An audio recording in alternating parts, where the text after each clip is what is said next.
Hormuz strait पर इन दिनों पूरी दुनिया की निगाहें टिकी हुई हैं। होर्मुज स्ट्रेट और ईरान के तटीय इलाकों के आसपास अमेरिकी सेना का जमावड़ा लगातार बढ़ता जा रहा है।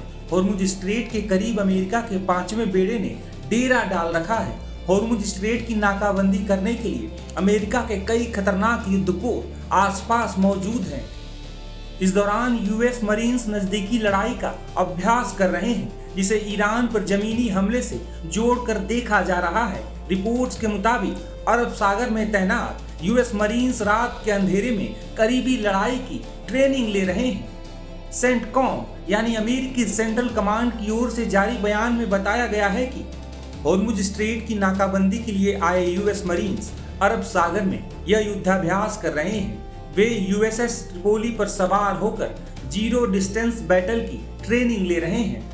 बता दें कि अमेरिका का 5वां बेड़ा यूएस नेवी का एक प्रमुख सक्रिय कमांड है, जो मुख्य रूप से मध्य पूर्व में तैनात रहता है। इसका मुख्यालय बहरीन में है और यह फारस की खाड़ी, लाल सागर, अरब सागर और हिंद महासागर के लगभग 25 लाख वर्ग मील क्षेत्र में समुद्री सुरक्षा, तेल व्यापार के रास्तों को सुरक्षित रखने और आतंकवाद विरोधी अभियानों में जिम्मेदारी निभाता है। 5वां बेड़ा दुनिया की सबसे शक्तिशाली और खतरनाक नौसैनिक ताकतों में से एक माना जाता है। इसमें परमाणु शक्ति से चलने वाले aircraft carrier, guided missile cruiser, विध्वंसक और पनडुब्बियां शामिल हैं, जो अचूक हमला करने में सक्षम है।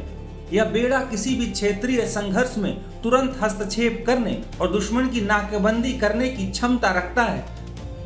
ट्रंप के आदेश के बाद जब अमेरिका के 5वें बेड़े ने होर्मुज स्ट्रेट की करीब नाकाबंदी कर रखी है, तो एक बार फिर जंग का खतरा और बढ़ गया है। ईरान के पास अब एक सुपर वेपन है, स्ट्रेट ऑफ होर्मुज। इस सुपर वेपन को बॉम्बार्ड किया गया अमेरिकी फोर्सेस द्वारा, इजरायली द्वारा। अमेरिका अपने एयरक्राफ्ट कैरियर्स लगा दिए, Gerald Ford and Abraham Lincoln, I think सारा दम लगा दिया, परंतु ये सुपर वेपन को तोड़ नहीं पाए। अब ये बैटल टेस्टेड है। ईरान इसको अब कभी छोड़ेगा नहीं।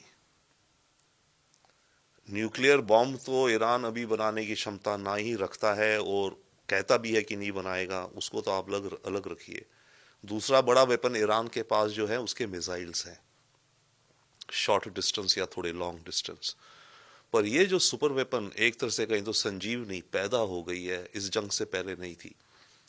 पहले ये अंदाजा होता था कि स्ट्रेट ऑफ होर्मुज शायद ईरान बंद कर देगा, पर यह था कि हाँ, अमेरिकी फोर्स के सामने कहाँ ब्लॉकेड कर पाएगा, वो तो हटा दिया जाएगा।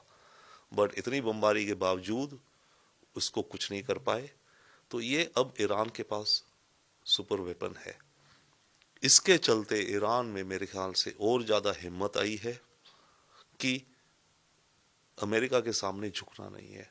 इरानियन रेजिम को है कि मैं सरवाइव कर जाऊं, वही उसके लिए काफी है फिलहाल के लिए, और वो सरवाइव कर रहा है। डेफिनेटली उसकी लेयर्स मारी गई हैं, लीडरशिप मारे गए हैं, बहुत भयानक रूप से डैमेज हुए हैं। बट ईरान इस समय हॉर्मुज स्ट्रेट से अपनी सॉवरेनिटी कमांड करता है और डिमांड कर रहा है। ये एक बहुत बड़ा नया डेवलपमेंट है। ईरान भी अमेरिकी खतरे के मद्देनजर तैयारियों में जुटा हुआ है। ईरान भी ये जानता है कि ट्रंप कभी भी अमेरिकी सेना को ईरान पर भीषण हमले का आदेश दे सकते हैं।